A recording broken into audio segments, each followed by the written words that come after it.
Hello मेरे प्यारे बच्चों, आप सभी को नमस्कार और जय हिंद। आप सभी कैसे हैं? उम्मीद करते हैं अच्छे होंगे, मस्त होंगे और जबरदस्त होंगे। मेरे प्यारे बच्चों, आपका जो आगामी परीक्षा है झारखंड एकेडमिक काउंसिल द्वारा लिया जा रहा है और कुछ वोकेशनल और एडिशनल सब्जेक्ट का एग्जाम हो चुका है। और हमारा YouTube family future point study circle की तरफ से भी वादा किया गया था कि सभी सब्जेक्ट का सीरीज वाइज, सेट वाइज आप लोगों की तैयारी कराई जाएगी। यदि आप नए हैं तो हमारी यूट्यूब फैमिली से जरूर जुड़ेंगे, यूट्यूब फैमिली में जाके विजिट करेंगे, देखेंगे सभी क्लासों को चैप्टर वाइज या सेट वाइज तैयारी कराया जा चुका है। हाँ, आज 10वीं का फिर से साइंस, इससे पहले सोशल साइंस का एक सेट पेपर मैराथन के रूप में लेकर आया गया था। आज फिर से साइंस का कुछ क्वेश्चंस होंगे 150 प्लस मैराथन के रूप में। उम्मीद करते हैं ये क्वेश्चन आप पढ़ेंगे मेरे प्यारे बच्चों, जो एग्जाम की दृष्टि से बहुत इंपॉर्टेंट है। मैं रिवीजन की दृष्टि से ये क्वेश्चन को लेकर आया हूँ। रिवीजन की दृष्टि से एक क्लास में सभी एमसीक्यू क्वेश्चन को लेकर आया हूँ। आप इस वीडियो को ध्यान से देखेंगे तो इससे बाहर से प्रश्न पूछे नहीं जाएंगे। मेरे प्यारे बच्चों, उम्मीद करते हैं आप जरूर हमारे यूट्यूब फैमिली से जुड़ेंगे। हर दिन की बात एक प्यारा सा क्वेट्स आप लोगों के बोर्ड में लगा के रखे हैं, जरूर देखेंगे। बात को लंबी नहीं खींचते हुए यहीं से क्लास की शुरुआत करते हैं और हर दिन की बात उम्मीद करते हैं कि आप जरूर इस वीडियो को अंत तक देखेंगे। पहला मेरे प्यारे बच्चों, जैसे मैं बताया कि क्लास रिवीजन की दृष्टि से है, कुछ प्रश्न आप पढ़े भी होंगे, हाँ, परंतु उसके डिटेल में हम लोग कोशिश करेंगे समझने की इस प्रश्न का आखिर यही आंसर क्या हो सकता है, क्यों हो सकता है। पहला क्वेश्चन है, लेंस बनाने में प्रयुक्त नहीं किया जा सकता है किस तत्व का, किस माध्यम का। पहले मैं समझाता हूं कि लेंस वह पारदर्शी माध्यम होता है जिसके एक साइड से दूसरे साइड देखा जा सकता है, उसे हम लोग क्या कहते हैं मेरे प्यारे बच्चों, लेंस कहते हैं। लेंस एक पारदर्शी माध्यम है जिसे एक साइड से दूसरे साइड तक देखा जा सकता है। तो कहेंगे ठीक है सर, अब उसके अकॉर्डिंग देखा जाए, जल को जब तक H2O को सांद्रित नहीं किया जाए, उसको जमाया नहीं जाए, तब तक हम लोग एक साइड से दूसरे साइड देख सकते हैं जल में। ये पारदर्शी होता है, कांच भी पारदर्शी होती है, प्लास्टिक भी पारदर्शी होती है। तो बच्चा एक मिट्टी जो मेरे प्यारे बच्चों वो पारदर्शी माध्यम नहीं है, तो इसका उपयोग हम लोग नहीं कर सकते हैं लेंस बनाने के लिए। ये बातें समझ में आई। लेंस कुछ भी नहीं होता है, दो कह सकते हैं आपस में जो दर्पण होता है, शीशा होता है, उस जो दो पारदर्शी माध्यम को आपस में, दो पारदर्शी माध्यम की सतहों को आपस में जोड़ने के पश्चात जो हमें एक पारदर्शी माध्यम प्राप्त होता है उसी को क्या कहते हैं, लेंस। ये दो तीन टाइप से होता है, एक पैरेलल होता है, कॉन्वेक्स होता है और एक कॉन्केव होता है। समतल लेंस होता है, उत्तल लेंस, अवतल लेंस। इसी प्रकार के समतल दर्पण, उत्तल दर्पण और अवतल दर्पण, इसका अलग अलग कार्य है मेरे प्यारे बच्चों। नेक्स्ट प्रश्न है, प्रकाश की किरणें गमन करती हैं, प्रकाश की किरणें सीधी रेखा पर गमन करती हैं। आपको पता होना चाहिए निर्वात में, लेकिन किस पर, निर्वात पर, है ना। और उसकी चाल कितनी होती है, 3 × 10⁸ मीटर पर सेकेंड। ये भी याद रखेंगे, पूछा जाएगा मेरे प्यारे बच्चों। निर्वात किसे कहते हैं सर, जहां पर किसी प्रकार की वायुमंडल या कण या पदार्थ उपस्थित ना हो उसे हम लोग निर्वात कहते हैं, जैसे अंतरिक्ष में मेरे प्यारे बच्चों। परंतु वायुमंडल में प्रकाश की चाल 3 × 10⁸ मीटर पर सेकेंड से कम भी हो सकता है। क्यों? क्योंकि यहाँ पर अपवर्तन, विचलन, विवर्तन, परावर्तन जैसी प्रकाश में प्रक्रियाएं होती है, जिससे उसके मार्ग में परिवर्तन होता है, उसकी चाल में परिवर्तन होता है। केवल प्रकाश की आवृत्ति में परिवर्तन नहीं होती है, ये याद रखिएगा। प्रकाश की आवृत्ति में परिवर्तन नहीं होती है, उसकी तरंगदैर्घ्य में परिवर्तन हो जाएगी, चाल में परिवर्तन हो जाएगी, ये चीजें सभी को, है ना। तो प्रकाश जब तक किसी माध्यम से नहीं टकराए तब तक वह सीधी रेखा पर क्या करती है, गमन करती है। ठीक ठाक। यदि आपतन कोण, परावर्तन कोण, अपतन कोण और परावर्तन कोण सदैव क्या होते हैं, बराबर होते हैं जब प्रकाश किसी चिकनी सतह पर टकराती है ना मेरे प्यारे बच्चों। आपको पता होना चाहिए, जब प्रकाश किसी चिकनी सतह पर टकराती है तब उस पर डाला गया अभिलंब, आपतन कोण, परावर्तन, आपतित किरण, परावर्तित किरण तथा उस पर डाला गया अभिलंब तल के एक ही बिंदु पर होते हैं। और साइन आई और साइन आर क्या होता है सर, एक दूसरे के क्या होते हैं, बराबर होते हैं। साइन आई = साइन आर एक दूसरे के क्या होते हैं, बराबर होते हैं। ठीक ठाक। यानी दोनों के दोनों कोण बराबर होते हैं। पानी में अंशतः डूबी हुई पेंसिल टेढ़ी क्यों प्रतीत होती है, प्रकाश के अपवर्तन के कारण होती है। याद रखेंगे, what is means the refraction of light. जब प्रकाश किसी एक माध्यम से दूसरे माध्यम में, जैसे निर्वात से वायुमंडल में आएगी, चाहे वायुमंडल से जल में जाएगी या निर्वात से जल में जाएगी, तो उसमें क्या होगा कि दो माध्यम होंगे। जैसे आप कहेंगे सर कि पानी में आप आसानी से दौड़ पाएंगे, कहेंगे नहीं सर। रेत में आप आसानी से दौड़ पाएंगे, मैदान के अपेक्षा, कहेंगे नहीं सर। क्यों? क्योंकि वो सघन और विरल है। जैसे सिंपल है, जिस दिन हवाएं चल रही हो और हवाओं की दिशा में अगर हम दौड़ना चाहें तो हमारी गति क्या हो जाती है, कम हो जाती है, अवरोध करता है, उसका विरोध करती है हवाएं। तो इस तरह से हम लोग कहते हैं कि निर्वात में प्रकाश की चाल अप्रोक्सीमेटली 3.3 इंटू 10⁸ मीटर पर सेकेंड होती है, यानी 30 करोड़ मीटर पर सेकेंड। एक सेकेंड में 30 करोड़ मीटर, एक सेकेंड में 3 लाख किलोमीटर प्रकाश चल सकती है एक सेकेंड में। इस बात को भी याद रखेंगे, ठीक ठाक। नेक्स्ट प्रश्न है मेरे प्यारे बच्चों, किसी माध्यम के अपवर्तनांक का स्थिरांक क्या होता है? स्थिरांक, ये याद रखिएगा, स्थिरांक बिंदु जो होता है वो साइन आई अपॉन का क्या होता है, साइन आर, अपवर्तन के लिए, और परावर्तन के लिए sine i is equal to sine r होता है, ठीक है। कहेंगे निर्वात में प्रकाश की चाल, मैंने अभी बताया 3 इंटू 10⁸, अगर बात करेंगे तो 30 करोड़ मीटर पर सेकेंड मेरे प्यारे बच्चों, यानी 30 करोड़ कह सकते हैं, 30 करोड़ मीटर पर सेकेंड। अगर हम लोग 3 जीरो हटा दें मेरे प्यारे बच्चों तो कहिएगा सर 5 जीरो डालेंगे, जो होगा 3 लाख किलोमीटर पर सेकेंड। आपको ऐसे भी कभी सवाल पूछा जा सकता है कि पर सेकेंड, आप अप्रोक्सीमेटली मोटा मोटी ऐसे समझिए कि चंद्रमा की पृथ्वी से दूरी 3,84,000 समथिंग किलोमीटर है, ठीक है। तो कहेंगे जी सर चंद्रमा से प्रकाश जब आएगी पृथ्वी तक तो कितना लेट लगेगा? अप्रॉक्सीमेटली 1 पॉइंट समथिंग सेकेंड लगेगा।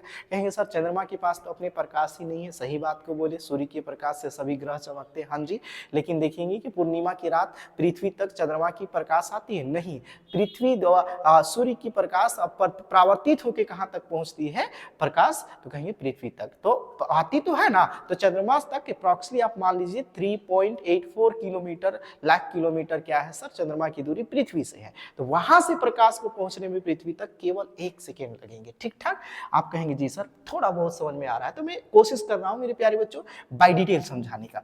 मानव नेत्र में अभिनीत लेंस की फोकस दूरी को संयोजित करने के लिए, अब देखो संयोजित करने के लिए हमें समंजन क्षमता की आवश्यकता होती है ना। अब समंजन क्षमता क्या होता है मास्टर? तो कहेंगे सर समंजन क्षमता क्या होता है? तो कहेंगे सर नेत्र लेंस की वह क्षमता जिससे हम अपनी फोकस दूरी को घटा या बढ़ा सकते हैं। और यह परिघटना, यह घटना किसके द्वारा हो सकता है? तो इस घटना के लिए उत्तरदायी है हमारा पक्ष, है ना, पक्षभामी, क्या चीज?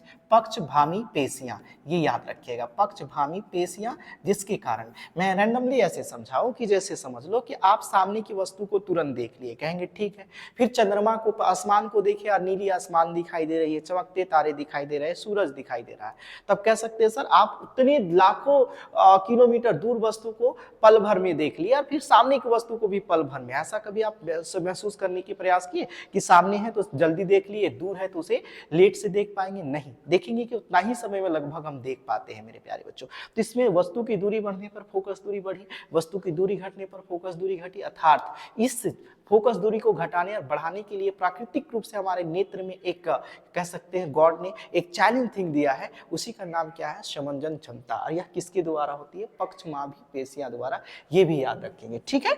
इसे, है ना, इसे पाने के कारण क्या है? समंजन है। मानव नेत्र अभिनेत्र फोकस दूरी संयोजित विभिन्न दूरी पर रखो फोकसित करता है, ऐसे नेत्र में, नेत्र के आगे कौन सा भाग उभरा होता है मेरे प्यारे बच्चों? कॉर्निया। और हम लोग नेत्र दान के रूप में हम लोग किसे देते हैं मेरे प्यारे बच्चों?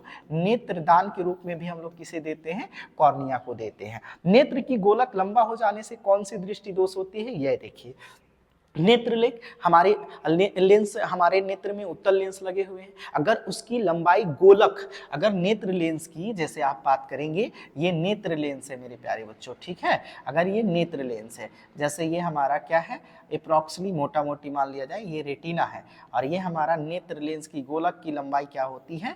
बढ़ जाती है, तब हमारा फोकस दूरी क्या हो जाएगा? घट जाएगा। फोकस दूरी क्या हो जाएगा? घट जाएगा। रेटिना के आगे प्रतिबिंब बनेगा, फोकस दूरी में क्या होगी? तो कमी होगी, और नेत्र लेंस का जो क्षमता है वो क्या हो जाएगा? बढ़ जाएगा। और इसी प्रकार से अगर मेरे प्यारे बच्चों मैं ऐसे समझाने की प्रयास करूं, ठीक है, ऐसे समझाने की प्रयास करूं थोड़ा रफली, जल्दी जल्दी, अगर मान लो ये नेत्र लेंस की जो लंबाई है मेरे प्यारे बच्चों वो क्या होता है? नेत्र लेंस की जो लंबाई है वो क्या होती है? घट जाती है, तब फोकस दूरी क्या होगा? बढ़ जाएगा, तब फोकस दूरी क्या होगा? बढ़ जाएगा, यानी रेटिना के पीछे चला जाएगा। तो इस तरह से यह किस में होता है? तो कहिएगा सर दीर्घ दृष्टि दोष में होता है, दृष्टि दोष में होता है, ये देखिएगा। दीर्घ दृष्टि दोष में होता है। इसे उत्तल लेंस, इसमें नेत्र लेंस की फोकस दूरी क्या होती है, बढ़ जाती है। नेत्र लेंस की जो क्षमता है वो क्या होती है, तो नेगेटिव हो जाती है, कम हो जाती है। इस बात को, और इसमें बढ़ जाती है तो फोकस दूरी घट जाती है, और घटने पर फोकस दूरी बढ़ जाती है। इस बात को ध्यान से देखेंगे। इसे उत्तल लेंस द्वारा संशोधित किया जाता है, इसे अवतल लेंस द्वारा संशोधित किया जाता है। ठीक है, तो यहाँ पर लिखेंगे सर क्वेश्चन नंबर 8 का निकट दृष्टि दोष। नेक्स्ट प्रश्न है, अवतल लेंस द्वारा किस दृष्टि दोष को दूर किया जाता है? आपको पता होना चाहिए। एक इलेक्ट्रॉन पर कितने कूलाम होते हैं? 1.6 इंटू 10⁻⁻19 कूलाम। कूलाम क्या है मेरे प्यारे बच्चों? तो कहेंगे सर आवेश का एसआई मात्रक है ना, आवेश का एसआई मात्रक है, ये याद रखिएगा, कूलाम है ना, ये है ना, आपको पता होना चाहिए। जो आवेश होता है Q is equal to I upon का क्या होता है मेरे प्यारे बच्चों? T होता है। ठीक है, Q I क्या है मेरे प्यारे बच्चों? धारा, यानी धारा का एसआई मात्रक एम्पियर होता है, आपको पता होना चाहिए। धारा का एसआई मात्रक एम्पियर होता है, टाइम का क्या होता है? सेकेंड।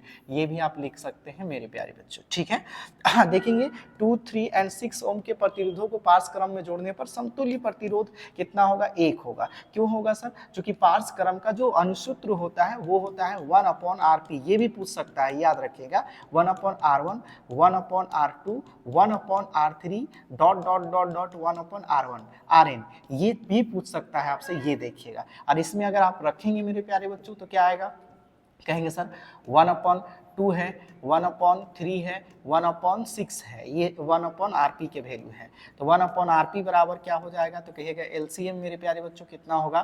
तो कहेंगे सर 6 होगा, 3 होगा, 2 होगा, और क्या होगा? 1 होगा। तो 1/Rp इज इक्वल टू 6/6 बराबर कितना सर? 1 ओम। ये चीजें समझ में आ गई होगी। ठीक है, फ्यूज के रूप में, फ्यूज एक सुरक्षा का कवच है ना, कैसा है मेरे प्यारे बच्चों? सुरक्षा का कवच है ना, सुरक्षा का कवच है, जिसे श्रेणी क्रम में रखा जाता है। बस याद रखिएगा कि वोल्ट मीटर को किसमें? परिपथ में वोल्ट मीटर को ही केवल किसमें रखा जाता है? पार्श्व क्रम में। इस बात को याद रखेंगे। हाँ, फ्यूज का निर्माण किससे होता है, किस धातु से होता है? तो टिन के धातु से होता है। इस बात को याद रखिएगा। सर फ्यूज कैसे हम लोग समझ पाएंगे? फ्यूज कहाँ पर होता है?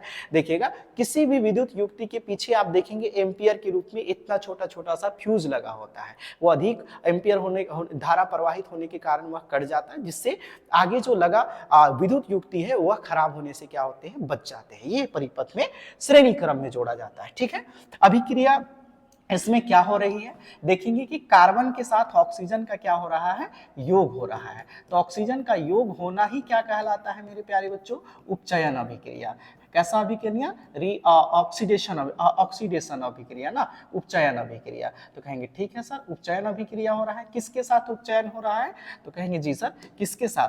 कार्बन के साथ ही तो उपचयन हो रहा है ना, तो सी के साथ अपचयित हो रहा है? नहीं, सी के साथ क्या हो रहा है? उपचयन हो रहा है। ऑक्सीजन के ह्रास और आधार के बाद रीऑक्सीडेशन, और ऑक्सीडेशन को हम लोग क्या करते हैं? डेफिनेट करते हैं। बुझा हुआ चूना का रासायनिक सूत्र क्या है मेरे प्यारे बच्चों? जिंदा चूना का रासायनिक सूत्र ये होता है, जल में उसे डालने के बाद वह बुझ जाता है रिएक्शन करके, कैल्शियम और कैल्शियम हाइड्रोक्साइड बनाती है, जिसे हम लोग बुझा हुआ चूना के रूप में जानते हैं। ये भी याद रखा कर। ये दोनों रिएक्शन का बात करें मेरे प्यारे बच्चों, तो ये किस प्रकार की अभिक्रिया हुआ? तो कहेगा संयोजन अभिक्रिया। कैसे अभिक्रिया हुई? तो कहेंगे सर संयोजन। ये किसका उदाहरण है? संयोजन अभिक्रिया का। ये भी याद रखिएगा कि दो तत्व या यौगिक मिलकर नए यौगिक का, एक नए यौगिक का निर्माण करते हैं। ठीक ठाक, कहेंगे जी सर, है ना। कैल्शियम कार्बोनेट, ये किसका रासायनिक सूत्र है मेरे प्यारे बच्चों? तो कहेगा संगमरमर। किसका सर? संगमरमर का। ठीक है ना मेरे प्यारे बच्चों, ये है ना। या फिर सीमेंट, है ना, सीमेंट जो हम लोग ढलाई के रूप में उसका है। ठीक है मेरे प्यारे बच्चों, कैल्शियम आप सभी समझ सकते हैं। निम्नलिखित में से कौन सा संक्षारण का उदाहरण है? लोहे में वस्तु का जंग लगना संक्षारण है। चांदी का काला हो जाना, हाँ जी, ये भी है ना। तांबे की वस्तु का हरा हो जाना। ठीक है, ये बड़ी प्यारा सा सवाल है, ये देखेंगे। अगर आपसे यही सवाल मैं पूछूं कि तांबे में किस रंग का संक्षारण का परत चढ़ता है, तो आप याद रखेंगे हरा। लोहे में किस रंग का संक्षारण का परत चढ़ता है? तो याद रखिएगा लोहे वस्तु में जो जंग का रंग होता है वो क्या होता है मेरे प्यारे बच्चों? भूरा, जिसे Fe3O2 बोला जाता है ना, फेरस ऑक्साइड बोला जाता है। ये भी चांदी का काला हो जाना, है ना, Ag, है ना, Ag, है ना सर, AgO3, है ना, Ag2O3, है ना सर। ये देखिएगा कॉपर ऑक्साइड का बनना मेरे प्यारे बच्चों, है ना। तो इसमें क्या हो जाता है? हरा। और चांदी में आप देखे होंगे काला। इसको, है ना, HCl प्लस HNO3 इस नामक लिक्विड से क्या करा जाता है, साफ करा जाता है, जिसे हम लोग एक्वा रिजिया के रूप में जानते हैं। मैंने जैसे बोला ना कि आउट ऑफ सिलेबस आपको पढ़ा दिया जाएगा, ये अंतिम प्रहार के रूप में क्लास ली जाएगी, इससे बाहर से प्रश्न नहीं पूछे जाएंगे। ठीक है, नेक्स्ट है कि यहाँ पर गंधीय सूचक लिखना चाहिए। गंधीय सूचक के रूप में हम लोग किसका प्रयोग करते हैं मेरे प्यारे बच्चों, वैनिला का, लौंग का, तेल का, प्याज का, सभी का करते हैं। ये घरेलू नुस्खा है जिसमें हम लोग क्षार और अम्ल के बारे में जानकारी प्राप्त करते हैं। सोडियम लवण का परिवार है, दोनों कह सकते हैं, सोडियम क्लोराइड भी है मेरे प्यारे बच्चों और सोडियम सल्फेट भी है। याद रखिएगा NaCO3 भी है, ये याद रखिएगा। ठीक है, तो इस तरह से आप जा सकते हैं। सोडियम का लवण है ना, अप्रोक्सीमेटली 100% आंसर हम लोग इसको मान सकते हैं। इनमें से कौन सा कथन, सोडियम के लवण कौन है, सोडियम क्लोराइड, सोडियम सल्फेट भी है मेरे प्यारे बच्चों। इनमें से कौन सा कथन सत्य है, टमाटर में ऑक्सैलिक अम्ल पाया जाता है, बिल्कुल सही। इमली में साइट्रिक अम्ल, नहीं, इमली में पाया जाता है, हाँ जी, इमली में साइट्रिक अम्ल पाया जाता है। ठीक है, और कुछ ऑप्शन है मेरे प्यारे बच्चों। ठीक है, क्षार का उपयोग साबुन बनाने में होता है, अम्लीय वर्षा का पीएच मान 5 से 6 से कम होता है, ये भी सही है। क्षार का उपयोग साबुन बनाने के लिए किया जाता है, ये भी देखेंगे कि इमली में साइट्रिक नहीं, इमली में मेरे प्यारे बच्चों टार्ट्रिक अम्ल पाया जाता है ना, टार्ट्रिक है ना, टार्ट्रिक अम्ल पाया जाता है, टार्ट्रिक अम्ल पाया जाता है, ये याद रखिएगा। ठीक है, साइट्रिक अम्ल संतरा या नींबू इत्यादि में पाया जाता है, इस बात को याद रखेंगे ना, तो ऑप्शन इसके साथ जाएंगे, एक बार देख लेंगे। ठीक है, नेक्स्ट प्रश्न है मेरे प्यारे बच्चों, है ना, हाँ, क्षार का उपयोग साबुन बनाने में किया जाता है। ठीक है, एंटीसीड का उदाहरण है milk of magnesia, baking soda, उपयुक्त सभी। हाँ, कह सकते हैं बेकिंग सोडा का प्रयोग हम लोग एंटीसीड के रूप में, अपच के रूप में प्रयोग करते हैं ना। मिल्क ऑफ मैग्नीशिया किसे कहते हैं मेरे प्यारे बच्चों, सोडियम हाइड्रोक्साइड को कहा जाता है मिल्क ऑफ मैग्नीशिया, इस बात को भी याद रखिएगा। बेकिंग सोडा मेरे प्यारे बच्चों है ना, खाने वाला सोडा NaHCO3 है ना, इसे हम लोग अपच के रूप में भी उपयोग करते हैं, दोनों के साथ जा सकते हैं, उपयुक्त सभी भी कर सकते हैं। कौन सा धातु उष्मा का कुचालक है, धातु है और उष्मा का क्या है सर, कुचालक। लेड भी अल्पतम चालक है, मरकरी भी अल्पतम चालक है ना, मरकरी है ना मेरे प्यारे बच्चों, मरकरी भी अल्पतम चालक है, जिसका परमाणु संख्या कितना होता है 80, लेड। ठीक है, तो दोनों के साथ जाएंगे। ठीक है, विद्युत का चालन होता है परंतु कम की मात्रा में होता है, न की मात्रा में होता है। निम्नलिखित में से कौन सा कथन सत्य है, आयोडीन चमकीला अधातु है, बिल्कुल सही है। हीरा सबसे कठोर धातु है, बिल्कुल सही है। जिसका अपवर्तनांक कितना होता है 2 पॉइंट कितना सर 42, बिल्कुल है। गैलियम और सोडियम का गलनांक बहुत कम होता है, कमरे के ताप पर द्रव अवस्था में पाया जाता है, जी सर। ठीक है, तो क्या है सर, ग्रेफाइट विद्युत का क्या है सर, कुचालक है, नहीं, ग्रेफाइट वह अधातु है जो विद्युत का क्या है, अधातु है जो विद्युत का क्या है सर, सुचालक। तो थोड़ा तार्किक प्रश्न भी बनाया गया है, देखेंगे ग्रेफाइट का उपयोग कहां कहां पर किया जाता है, पेंसिल के नीब में, पेंसिल के नीब बनाने के लिए। ठीक है ना, और भी देखते हैं मेरे प्यारे बच्चों, कह सकते हैं कि जो परमाणु विद्युत गृह होता है, परमाणु रिएक्टर होता है, उस पर भी क्या इसके अंगरक्षक या रोधक के रूप में प्रयोग करा जाता है। ठीक है, इनमें से कौन सा संबंध अधिक अभिक्रियाशील धातु है, देखिए कि सबसे अधिक अभिक्रियाशील पोटेशियम है, उसके बाद कौन है, सोडियम है, जिसे हम लोग, ये तो सबसे कम अभिक्रियाशील धातु है सर, है ना। इनमें से कौन धातु, इसे जल में डुबो कर रखा जाता है पोटेशियम को। ठीक है, इनमें से कौन धातु जल के साथ अभिक्रिया नहीं करती है, देखो सिल्वर नहीं करती है, ये भी ठीक है, कॉपर भी नहीं करती है, क्योंकि हम लोग इस तर्क से जा सकते हैं कि गर्म जल के टैंक बनाने के लिए कॉपर का उपयोग करा जाता है। लेड, शीशा तो बिल्कुल ही नहीं करती है, तो उपयुक्त सभी के साथ जाएंगे। अगर यदि आंसर सिल्वर बस कहता है तो वो तर्क गलत हो सकता है, क्योंकि कॉपर का उपयोग हम लोग जल का टैंक बनाने के रूप में करते हैं, अर्थात गर्म जल के टैंक बनाने के रूप में करते हैं, क्योंकि गर्म जल में हाइड्रोक्साइड जब बाहर बनती है तो वह जल्दी संचारित करती है, तो हम लोग उसमें कॉपर का प्रयोग करते हैं, तो जाहिर सी बात है वह रिएक्शन नहीं करेगा, लेड शीशा से तो बिल्कुल नहीं करेगा, तो उपयुक्त सभी है ना, हाँ सिल्वर से भी नहीं करेगा। ठीक है, तो उपयुक्त सभी। नेक्स्ट प्रश्न है बच्चों, सिनेबार मरकरी का है ना, अभी मैंने बताया सिनेबार 80 परमाणु नंबर इसका है मेरे प्यारे बच्चों। इनमें से कौन ऑक्सीकारक का उदाहरण है, क्षारीय पोटेशियम परमैंगनेट, ये ऑक्सीकारक का क्या है, उदाहरण है। मैग्नीशियम पाया जाता है, पत्तों के क्लोरोफिल में मैग्नीशियम पाया जाता है। श्वेत रक्त कणिकाओं, जिसे हम लोग WBC के नाम से जानते हैं मेरे प्यारे बच्चों, इसका जीवन काल होता है 2 से 3 सप्ताह कह सकते हैं मेरे प्यारे बच्चों, ठीक है। और लाल रक्त कणिकाएं रेड बीसी कह सकते हैं मेरे प्यारे बच्चों, जो हम लोगों में ज्यादा संख्या में होती है, जिसका जीवन काल 120 से 130 दिन का होता है मेरे प्यारे बच्चों, ये याद रखिएगा, ठीक है। इसकी अधिकता से याद रखिएगा, इसकी अधिकता से ल्यूकीमिया, है ना, जिसे हम लोग क्या कहते हैं, ब्लड कैंसर हो जाता है मेरे प्यारे बच्चों, ठीक है। इसी को क्या कहा जाता है मेरे प्यारे बच्चों, सिक्कल सेल भी कहते हैं, याद रखिएगा। जब हम लोगों को ल्यूकीमिया होता है किसी के बॉडी में, तो वो सिक्कल सेल हो जाता है। सिक्कल सेल मतलब हम लोगों का सेल गोलाकार है ना, जो हम लोग संयोजी कोशिका के अंतर्गत आता है, लेकिन जब आरबीसी डब्ल्यूबीसी की मात्रा बढ़ता है तो ब्लड किस प्रकार से हो जाता है, तो कहिएगा सर ब्लड इस प्रकार से हो जाता है। पहले किस प्रकार से होता है, इस प्रकार से। तो मैं कोशिश कर रहा हूं जितने भी मेरे अंदर जानकारी है उसे आप लोगों को देने का। नेक्स्ट है, मैग्नीशियम पाया जाता है क्लोरोफिल में, ये हो गया। वृक्क के संबंध किससे है मेरे प्यारे बच्चों, दुनिया जानता है वृक्क का संबंध उत्सर्जन तंत्र से है। उत्सर्जन तंत्र के सबसे महत्वपूर्ण है इसके संरचनात्मक इकाई, संरचनात्मक याद रखेंगे,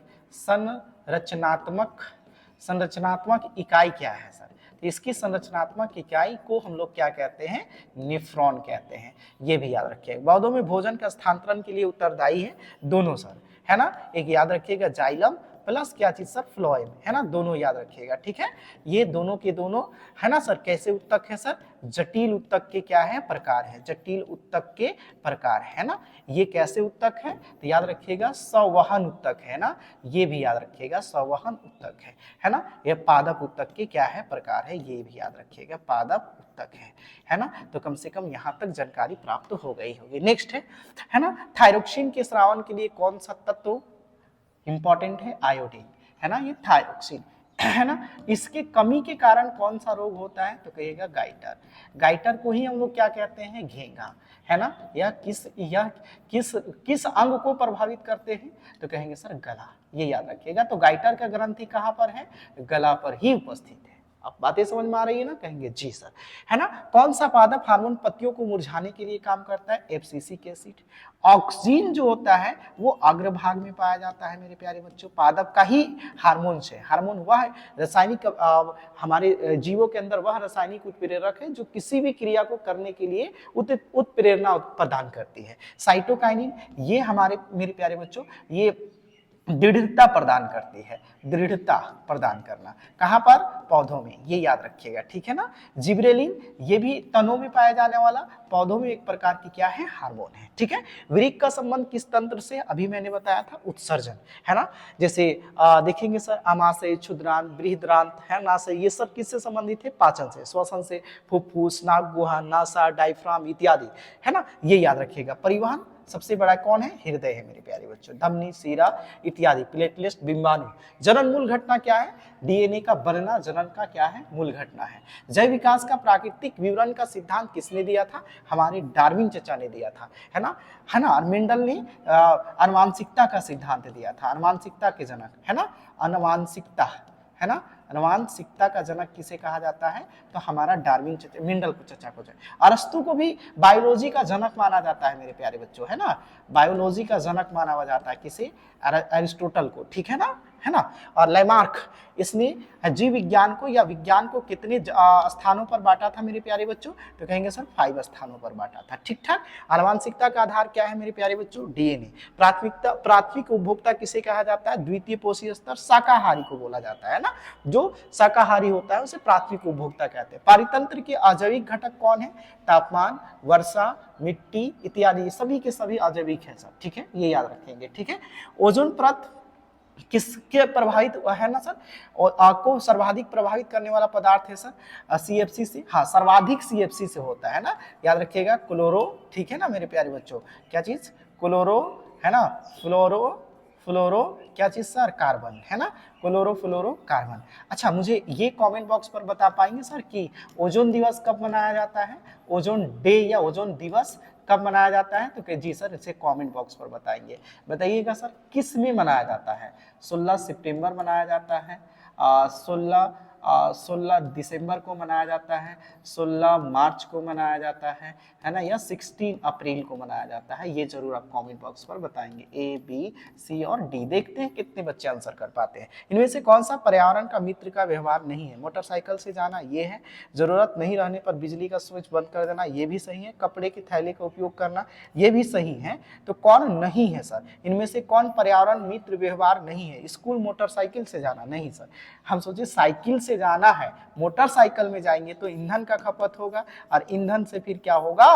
प्रदूषण होगा। तो ये चीजें भी आप ऐसे समझ सकते हैं ना मेरे प्यारे बच्चों, ठीक है। प्रदूषण में पेटकटा सा लगता है, ठीक है, मैं ऐसे सा लिख दिया। चिपको आंदोलन के बारे में मैं बताऊं, ये 1973 में हुआ था, है ना। इसके जनक दो लोगों को माना जाता है, एक है चंडी प्रसाद, क्या चीज सर? चंडी प्रसाद भट्ट जिसको कहा जाता है, और दूसरा किसी माना जाता है मेरे प्यारे बच्चों? तो कहिएगा सर, ये बड़ी प्रचलित है, सुंदर लाल, है ना, सुंदर लाल बहुगुणा।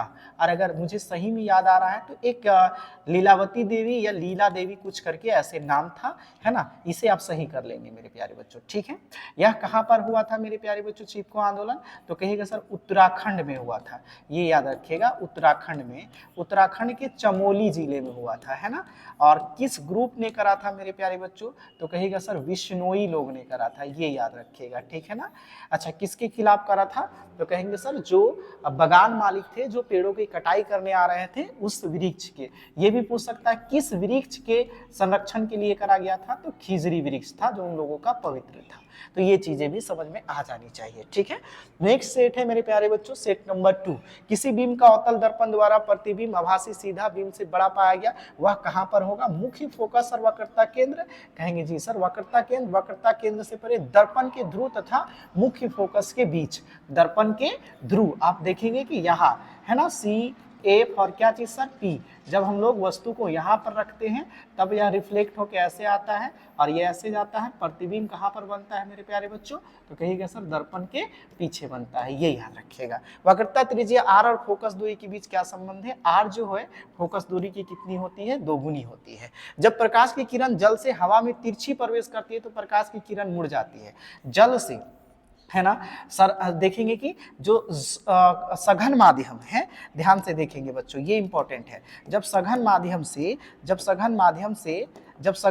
से प्रकाश विरल सघन माध्यम से प्रकाश विरल माध्यम में जाती है तब वो अपने अविलंब से क्या होती है? दूर हटती है, इस बात को याद रखिएगा। और विरल से सघन में आती है तो अपने अविलंब की दूर आ जाती है, ठीक है। अवतल लेंस में सदैव प्रतिबिंब बनता है, सीधा एवं बड़ा, उल्टा एवं छोटा, उल्टा एवं बड़ा, सीधा एवं छोटा। हम लोग कह सकते हैं सीधा एवं समान भी कह सकते हैं मेरे प्यारे बच्चों, ठीक है। अवतल लेंस है मेरे प्यारे, सीधा एवं छोटा बनता है, उल्टा एवं छोटा बनता है, उल्टा एवं बड़ा। ये देखिए एक परिस्थिति है, उल्टा एवं छोटा तो बनता है, इसको हम लोग लिख सकते हैं, क्या लिख सकते हैं? वास्तविक एवं क्या चीज सर? वास्तविक एवं क्या लिख सकते हैं? उल्टा। लेकिन देखेंगे कि एक ऐसी चांस आता है जिसमें सीधा एवं आभासी भी बनता है मेरे प्यारे बच्चों।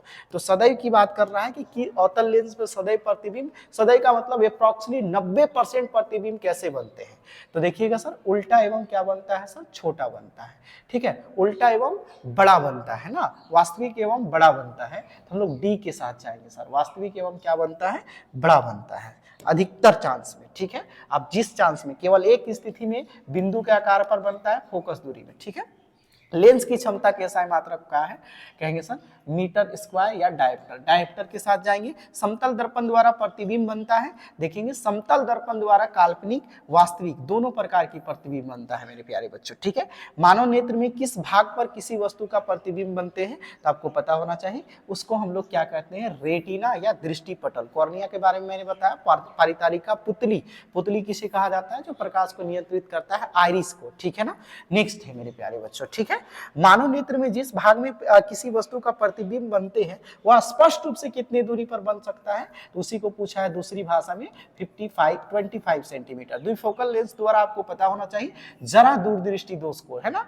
देखेंगे कि अधिक ये दोष किस पर होता है? तो कहेंगे सर ये दोष अधिकतर किस पर होता है? अधिक आयु उम्र वाले व्यक्ति में होता है, अधिक उम्र के व्यक्ति में होता है, ये याद रखिएगा। इसे बाइफोकल लेंस द्वारा संशोधित किया जाता है, ठीक ठीक है।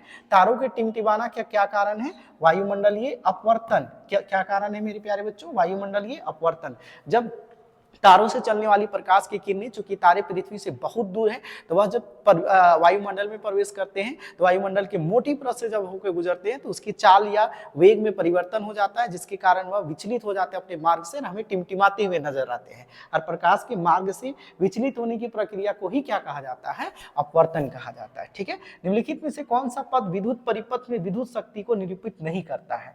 देखेंगे sir, P is equal to स्पष्ट रूप से V इंटू आई होता है, ये तो करेगा, ठीक है सर। अच्छा, P अपना जगह पे, V का जो फॉर्मूला होता है I इंटू का क्या होता है? R होता है। V is equal to I into क्या होता है? कहिएगा सर, I इंटू R होता है, और गुना का I है। तो जब इसे हम लोग हल करेंगे तो क्या मिलेगा? तो कहिएगा सर I स्क्वायर इंटू का क्या हुआ? R। तो ये भी हो गया। एक और फॉर्मूला बना सकते हैं मेरे प्यारे बच्चों, P is equal to V into I. तो P इज इक्वल टू, अब V अपना जगह पे, I का फॉर्मूला क्या होता है सर? तो V अपॉन का क्या होता है सर? R होता है, कहिएगा, ठीक है सर। तो P is equal to V गुना करिएगा तो V स्क्वायर अपॉन का क्या होगा? R।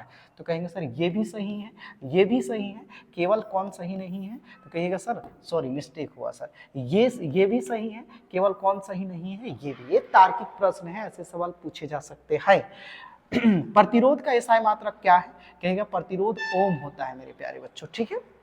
किसी परिपथ में धारा के प्रवाह में रुकावट उत्पन्न करने वाली विद्युत युक्ति को प्रतिरोध कहते हैं। जैसे विद्युत बल्ब, रेफ्रिजरेटर, आपके पास मोबाइल चार्जर, फोन इत्यादि। विद्युत चुंबकीय प्रेरण की परिघटना है किसी कुंडली में विद्युत धारा प्रवाहित होने के कारण चुंबकीय क्षेत्र उत्पन्न की प्रक्रिया नहीं। कुंडली तथा चुंबक के सापेक्ष गति के कारण उत्पन्न विद्युत धारा को क्या कहा जाता है ना? क्या कहा जाता है मेरे प्यारे बच्चों? विद्युत प्रेरण, है ना। इस अभिक्रिया को कहाँ पर बनाया जाता है? तो इस परिनालिका के रूप में इसे क्या करा जाता है? बनाया जाता है। माइकल फ्राइडे चचा ने इसको क्या करा था? प्रतिपादित किया था। गर्म जल प्राप्त करने के लिए सौर जल तापक का उपयोग किस दिन नहीं कर सकते? बादलों वाले दिन नहीं कर सकते हैं, ये याद रखिएगा, गर्म दिन में कर सकते हैं। नेक्स्ट है, रासायनिक अभिक्रिया में भाग लेने वाले पदार्थ को क्या कहते हैं? सभी जानते हैं, उत्प्रेरक कहते हैं। जैसे निकेल हो गया, है ना, इत्यादि। श्वसन क्रिया किस प्रकार की रासायनिक अभिक्रिया है? आपको पता है, श्वसन ऊष्माक्षेपी अभिक्रिया है, जिसमें ऊष्मा का ह्रास होता है। ZNO में किसका उपयोग होता है ना मेरे प्यारे बच्चों? ZNO में C कार्बन, यहाँ पर Zn किसका उपयोग होता है? किस चीज में किसका उपयोग होता है ना सर? देखिए, उपचयित और अपचयन के आधार पर करेगा तो कार्बन के साथ उपचयन हो रहा है मेरे प्यारे बच्चों, ठीक है। ये चीजें देख लेंगे। नेक्स्ट है, सिल्वर क्लोराइड का रंग क्या होता है? सिल्वर क्लोराइड का रंग श्वेत होता है, परंतु इसे अभिक्रिया कराने के बाद इसका रंग हल्का क्या हो जाता है? नीला हो जाता है, ये याद रखेंगे, है ना। जैसे कॉपर सल्फेट CuSO4 का रंग क्या होता है? नीला होता है, नीला थोथा के नाम से भी जाना जाता है।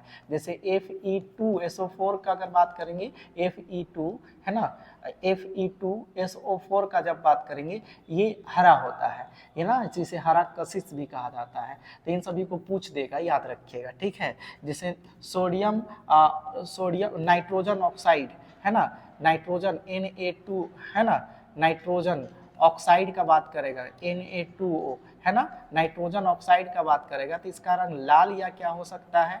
लाल या क्या हो सकता है बच्चों? भूरा हो सकता है, ठीक ठाक। तो इससे भी पूछ सकता है। निम्नलिखित में से कौन सा कथन सही नहीं है? सोडियम हाइड्रोक्साइड लाल लिटमस पत्र को नीला कर देता है, क्षार है, लाल को नीला करेगा, ठीक है। HCl नीले लिटमस पत्र को लाल कर देता है, ठीक है ना। CS ग्लूकोज का लिटमस पत्र का नीला कर देता है, ग्लूकोज। मेथिल ऑरेंज प्राकृतिक सूचक है मेरे प्यारे बच्चों। ये ग्लूकोज किसी भी प्रकार के अभिलक्षण को प्रदर्शित नहीं करता है, इस बात को याद रखिएगा, ये तार्किक सवाल था, है ना। और मेथिल ऑरेंज प्राकृतिक कृत्रिम सूचक है, ये भी ठीक ठाक है मेरे प्यारे बच्चों।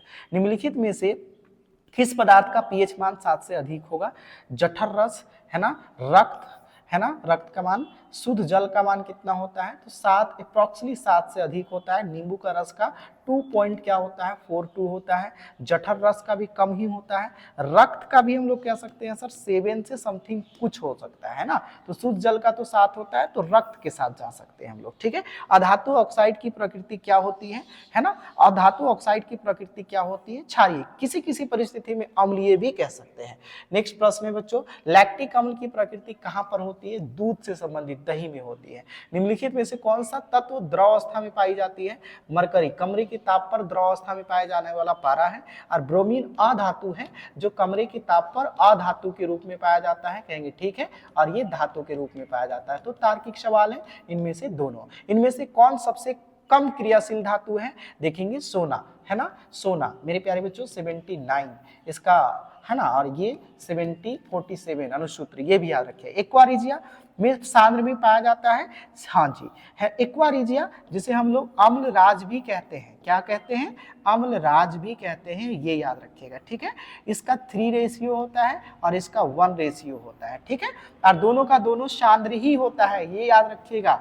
यहाँ पर द्रव भी कह सकता है, एक्वा भी कह सकता है, तो याद रखिएगा। ये भी पूछ सकता है कि सांद्र सल्फ्यूरिक एक्वारिजिया में सांद्र सल्फ्यूरिक HCl हाइड्रोक्लोरिक अम्ल का कितना प्रतिशत होता है? तो 1/3 अपॉन में कह सकते हैं मेरे प्यारे बच्चों। पूरा कितना प्रतिशत होता है? तो 3/4 इंटू 75% कौन होता है? तो कहिएगा सर HCl होता है, और 25% कौन होता है? तो आप कह सकते हैं मेरे प्यारे बच्चों HNO, और क्या है? 3 है। ये भी याद रखेंगे, ऐसे प्रश्न घुमा के पूछा जा सकता है। नेक्स्ट है जो अति अभिक्रियाशील, अति कह सकते हैं सर शक्तिशाली है, जो चांदी या सोने को भी क्या कर सकती है? अभिक्रिया करके संचारित कर सकती है, ठीक है। ब्यूटेनॉन चतुर्थ कार्बन यौगिक है जिसका प्रकार्यात्मक समूह क्या होगा? कीटोन, है ना। हम कह सकते हैं CH3 होता है ना, C2H5 COCH3 इसका अनुसूत्र होगा मेरे प्यारे बच्चों, ठीक है। निम्नलिखित में से किस तत्व की बाहरी कक्ष में 1 इलेक्ट्रॉन उपस्थित है? सोडियम, ये भी है मेरे प्यारे बच्चों, है ना, सोडियम Na बाहरी कक्ष में, है ना। तो कहेंगे हीलियम, इसका भी है मेरे प्यारे बच्चों। ऑक्सीजन बाहरी कक्ष में 1 इलेक्ट्रॉन, इसका उपस्थित नहीं है। मैग्नीशियम का 2 है ना। हीलियम लिथियम, है ना, हीलियम लिथियम बेरिलियम ब्रॉन, है ना सर। तो सोडियम देखेंगे मेरे प्यारे बच्चों Na, जिसकी परमाणु संख्या 10 है, जिसकी परमाणु संख्या कितना है? एटम नंबर कितना है? 11 है। जब इसे हम लोग करेंगे तो 2 8 और कितना होगा? 1, है ना। हीलियम हम लोग देखेंगे कि हीलियम हो गया, लिथियम हो गया, ठीक है। हीलियम लिथियम हाइड्रोजन हीलियम, है ना। तो ये देखेंगे इसका परमाणु संख्या में 2 है, कंप्लीट है। तो कहेंगे सिर्फ क्या होगा? सोडियम होगा। स्वपोषी पोषण के लिए इनमें से सभी है, कार्बन डाइऑक्साइड, जल, क्लोरोफिल, सूर्य की प्रकाश, उपरोक्त सभी के साथ जाएंगे। नेक्स्ट प्रश्न है बच्चों, वृक्क की संरचनात्मक एवं क्रियात्मक इकाई को क्या कहते हैं? आप इसे जवाब देंगे, मैं इससे पहले वाले क्वेश्चन में करा चुका हूँ। मानव हृदय में कितने कोष्ठक होते हैं? मानव हृदय की बात करें मेरे प्यारे बच्चों, 4 कोष्ठक होते हैं। उसमें से 2 क्या होते हैं? कहिएगा सर 2 नीलय होते हैं और 2 आलिंद होते हैं, है ना। 2 नीलय और 2 आलिंद। सवाल पूछ देगा कि मानव हृदय में कितने कोष्ठक और कितने नीलय होते हैं? तो कहेंगे सर 2 नीलय ना, और 2 क्या चीज सर? आलिंद। ये भी याद रखेंगे, 2 नीलय और 2 आलिंद, ठीक है। तो सवाल देखेंगे, 4 मत मार देंगे। अगर आपसे पूछा जाएगा कि मानव हृदय में कितने नीलय होते हैं तो 2, कितने आलिंद होते हैं तो कहेंगे सर 2, है ना। निम्नलिखित में से कौन सा पादप हार्मोन है? इंसुलिन हार्मोन मनुष्यों में पाया जाता है, थायरोक्सिन हार्मोन मनुष्यों में पाया जाता है, एस्ट्रोजन हार्मोन मनुष्यों में, साइटोकाइनिन अभी मैंने बताया था पादप के छाल में पाया जाता है। एस्ट्रोजन महिलाओं में जनन हार्मोन है ना, है ना। कहेंगे जी सर कैसा हार्मोन है? तो कहेंगे सर जनन हार्मोन है। किसमें? तो कहेंगे सर जनन हार्मोन है किसमें? तो कहिएगा सर महिलाओं में, ओमेन में, है ना। महिलाओं में क्या है? जनन हार्मोन है। अच्छा, थायरोक्सिन क्या है सर? हमारे आयोडीन का निर्माण करने वाला है थायराइड ग्रंथि से, जो एक प्रकार से इंसुलिन जो किसको नियंत्रित करता है? मधुमेह में, है ना। शुगर की मात्रा को नियंत्रित करता है। शरीर के प्रमुख समन्वय केंद्र कौन है? आपको पता होना चाहिए, हमारा दिमाग, मस्तिष्क। ये तो छोटा सा सवाल था। अलैंगिक जनन मुकुलन द्वारा किसमें होता है? ईस्ट में, है ना। मुकुलन किसमें होता है? ईस्ट में होता है। अमीबा में द्विखंडन होता है ना, ये याद रखिएगा, द्विखंडन होता है मेरे प्यारे बच्चों, ठीक है। प्लाज्मोडियम में क्या होता है? प्लाज्मोडियम में विखंडन होता है, ये याद रखेंगे, है ना, विखंडन होता है। लेस्मानिया में भी विखंडन होता है।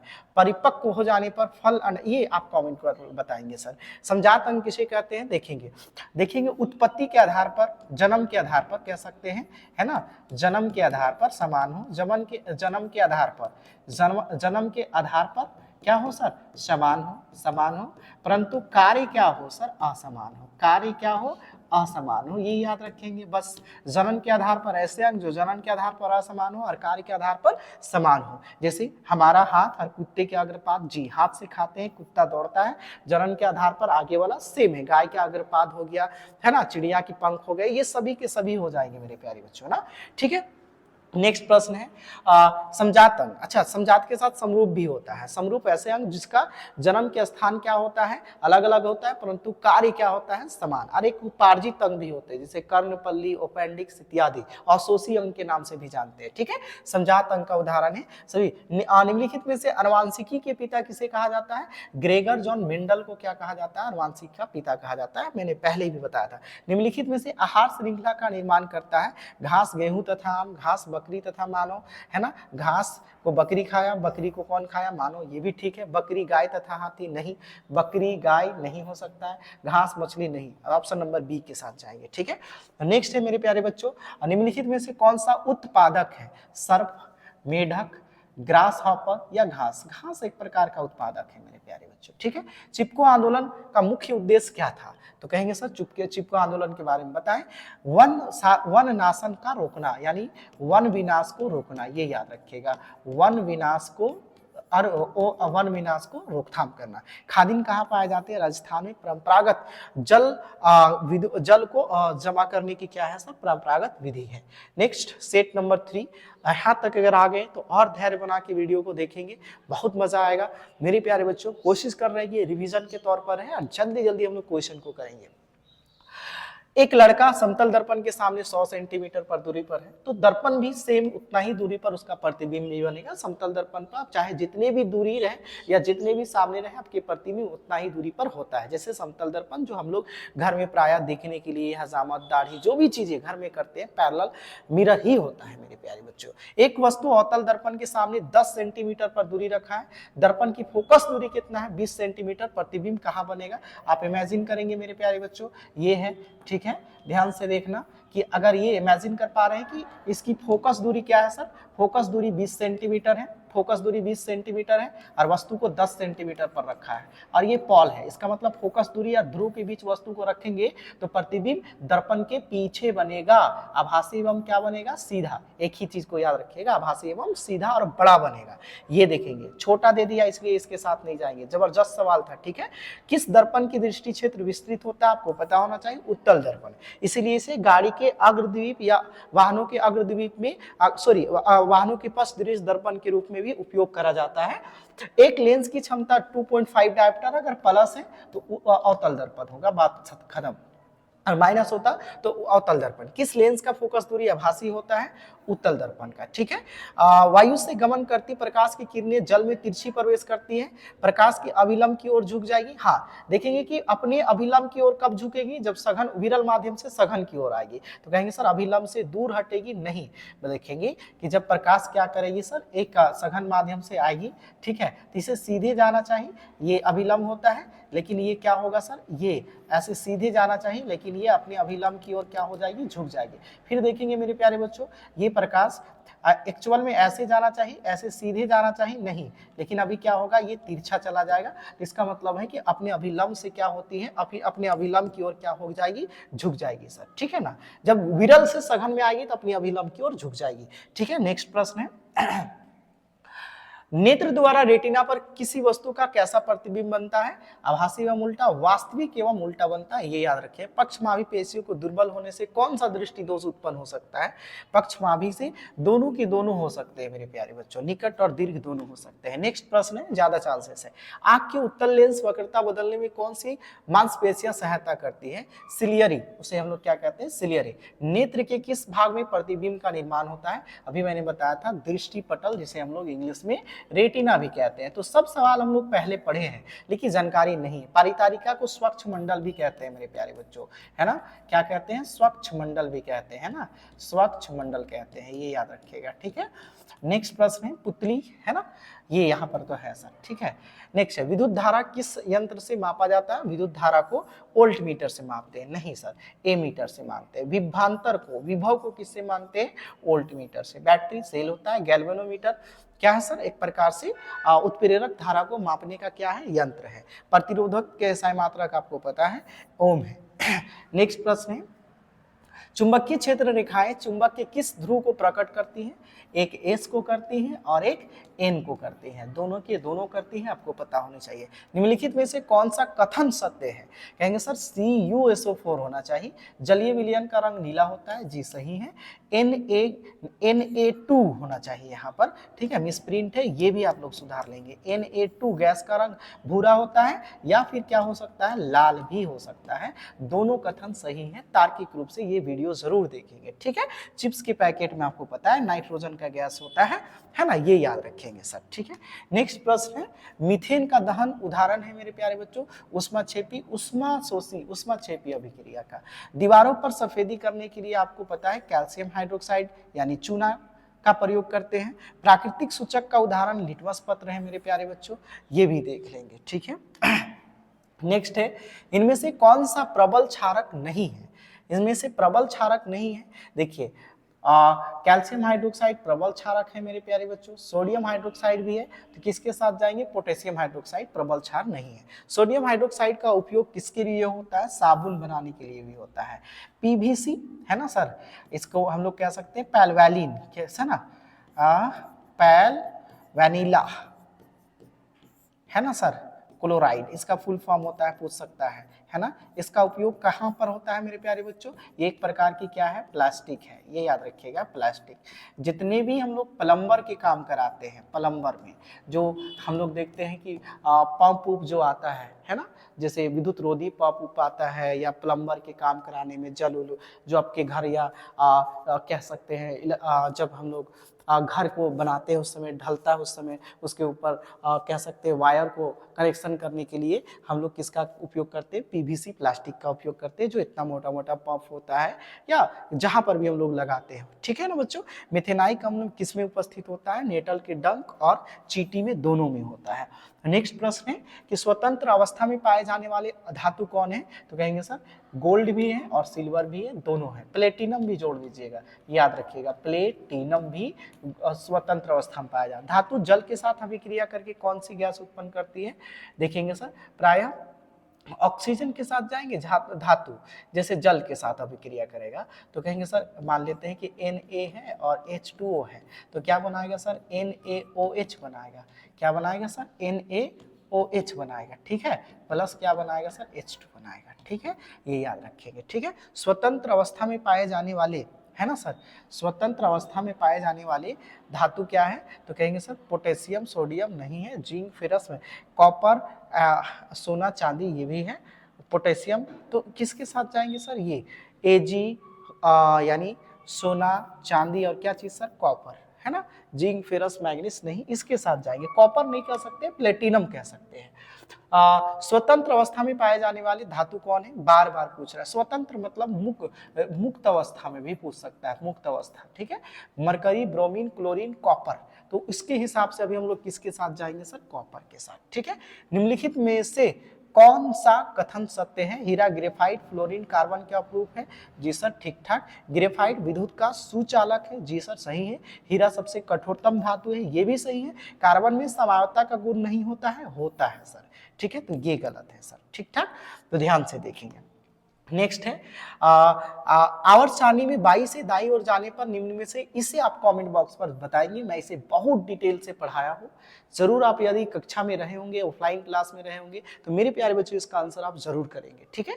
पादप में जल का वहन कौन कौन से करता है, ए और बी दोनों का दोनों करता है ना। पादप में अगर जल का वहन बात करेगा तो जाइलम के साथ जाइएगा, अगर भोजन का वहन कहेगा तो दोनों के साथ जाएंगे। नेक्स्ट प्रश्न है बच्चों, मछली के हृदय में 2 कोष्ठक होते हैं, हाँ, इसके लिए श्वसन के लिए याद रखिएगा कि कोई फेफड़ा नहीं होता है, श्वसन के लिए ये लोग किसका प्रयोग करते हैं, गिल का प्रयोग करते हैं। किसका प्रयोग करते हैं बच्चों, गिल का प्रयोग, है ना। निम्नलिखित में से किसका संबंध उत्सर्जन तंत्र से है, आधारी, निस्नेय का, कोशिका को चयनित, पुनर्पोषण या सभी। आप लोग एक बार इसे जरूर कमेंट पर आंसर करने की प्रयास करेंगे सर, ठीक है ना, जरूर कोशिश करेंगे। रक्त दाब किस तंत्र पर पाया जाता है ना, रक्त दाब साइफो किसके द्वारा मापा जाता है, आमीटर द्वारा, तो मेरे प्यारे बच्चों विद्युत धारा मापा जाता है।